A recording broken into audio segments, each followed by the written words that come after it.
Tonight, the world is watching a country in turmoil. The Taliban now seizing control of Afghanistan just 2 weeks before the U.S. was set to bring its remaining troops home. Thousands of Afghan citizens tried to board a U.S. military jet taking off today, scrambling to climb onto the plane as it taxied the runway.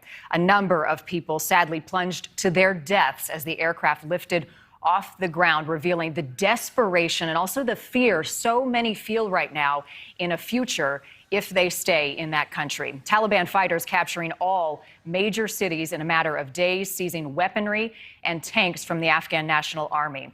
We have team coverage for you tonight here on Prime. We want to begin with NewsNation correspondent Joe Khalil live at Fort Lee in Virginia, where some Afghan interpreters landed after being evacuated earlier this summer. Joe. Yeah, Marty, and it's been said there's no fight against the Taliban at this point. They have control of the country. So the focus of the mission there now is to get Americans out and to evacuate as many Afghans as you can and bring them to places like Fort Lee here in Virginia or Fort Bliss in Texas, where you can get them processed, get them resettled. And that effort is ramping up, especially now as the situation on the ground in Afghanistan deteriorates. As Afghanistan falls into Taliban control, the U.S. mission now evacuate all Americans and about 22,000 Afghans from the country. Thousands of American troops trying to limit the chaos Monday at Kabul's airport. Afghans desperate to flee the Taliban's scaled walls, some even clinging to American planes. Taliban commanders now fully in control of the country, promising to remain peaceful despite the group's violent, suppressive past.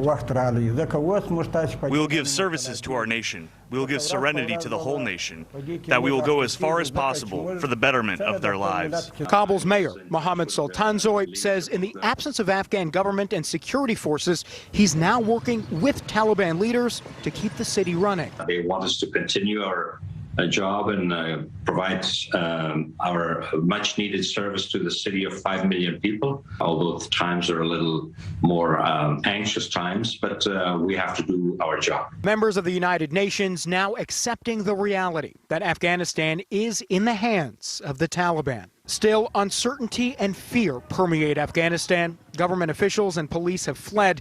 Women now question their future in a Taliban-run nation. For sure, I'm afraid of myself, my life, and my freedom to work and my freedom to speak up. These are the things that I'm afraid of losing.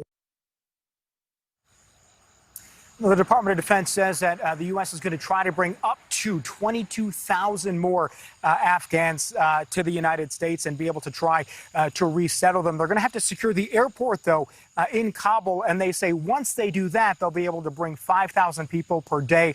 But again, it's a matter of getting it secure before that facilitation happens. Marty? Joe Khalil live for us tonight. Joe will be speaking with you again shortly. Thank you.